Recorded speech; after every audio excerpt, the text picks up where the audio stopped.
26 species in genus Pleioblastus. FAQs about the Pleioblastus genus.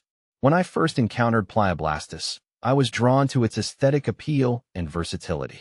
As part of the Poaceae family, Pleioblastus brings a strikingly lush and graceful look to gardens, but it also raises several questions. I've spent time working with various Pleioblastus species, and in this article, I'll tackle some of the most frequently asked questions about this bamboo genus, offering insights from my personal experience. What is the Pleioblastus? The Pleioblastus genus is a group of dwarf bamboo species native to East Asia. These bamboo plants are popular for their dense growth, making them ideal for ground cover or hedges. The genus includes several species, such as Pleioblastus pygmaeus and Pleioblastus viridistriatus, both known for their attractive foliage and easy-to-manage size. In my garden, I've used Pleioblastus for erosion control and as a decorative ground cover. Their clumping habit helps prevent soil erosion, especially on slopes, while creating a lush, green carpet. See full list at monsteraholic.com. Pleioblastus versus Fargesia. What's the difference? Comparing Pleioblastus with Fargesia often comes up when discussing bamboo. While both are part of the bamboo family, they have distinct differences. Pleioblastus is known for being a spreading bamboo, which can spread aggressively if not contained. Fargesia, on the other hand, is clumping and much better behaved for smaller spaces. I've found that if you're looking for a fast-growing ground cover, Pleioblastus is the way to go. However, for a more controlled bamboo that doesn't take over your garden, Fargesia is a better option. How to care for Pleioblastus. Caring for Pleioblastus is relatively straightforward. These bamboo species thrive in both full sun and partial shade. While they can tolerate a variety of soil conditions, I've noticed that they prefer moist, well-draining soil. Regular watering is important, especially during dry spells, to keep the foliage vibrant. Fertilizing once a year with a balanced fertilizer has helped my Pleioblastus maintain its lush look. In the winter, some species may die back, but they quickly bounce back in the spring.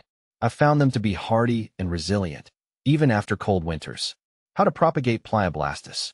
Propagating Pleioblastus is simple and effective through division. In my experience, the best time to propagate is in early spring. Here's how I do it. Dig up a clump of bamboo. Carefully separate the rhizomes using a sharp spade or garden knife.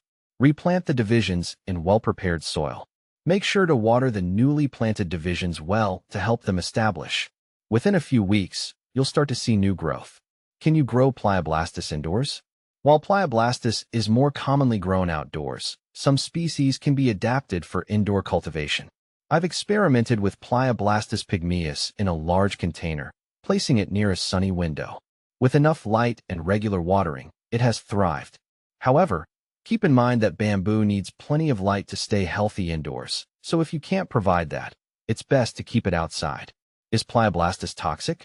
One of the common concerns is whether Pleioblastus is toxic to pets or humans. The good news is that bamboo, including Pleioblastus, is generally non-toxic. I've never had any issues with pets or children interacting with the bamboo in my garden. However, it's always a good idea to monitor pets to ensure they aren't eating excessive amounts of any plant. What to plant with Pleioblastus?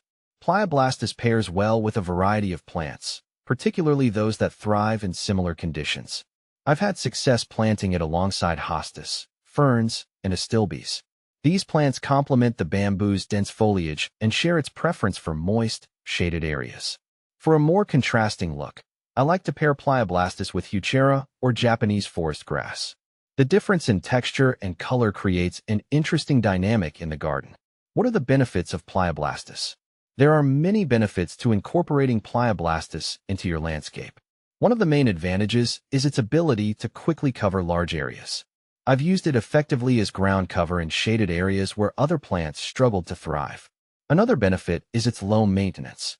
Once established, Pleioblastus requires little care beyond occasional watering and fertilizing. It's also a great choice for creating a natural privacy screen. Common problems with Pleioblastus. While Pleioblastus is generally hardy, it's not without its challenges. The most common issue I've encountered is its tendency to spread uncontrollably. If you're not careful, it can invade areas where you don't want it. Installing a root barrier can help keep it contained. Another problem is its sensitivity to extreme cold. Some species, like Pleioblastus virdistriatus, can die back during harsh winters. However, this dieback is usually temporary, and the plant regrows in spring. Can Pleioblastus grow in containers? Yes, Pleioblastus can grow in containers. I've grown Pleioblastus pygmaeus in pots with success. Just be sure to use a large enough container to accommodate the spreading rhizomes, and make sure it's well drained. Container-grown Pleioblastus can also help control its aggressive growth habit. Conclusion: the Pleioblastus genus offers a versatile, attractive option for gardeners looking for bamboo with unique qualities. Whether you're planting it as ground cover, creating a privacy screen, or simply adding a lush green element to your landscape, Pleioblastus brings both beauty and function.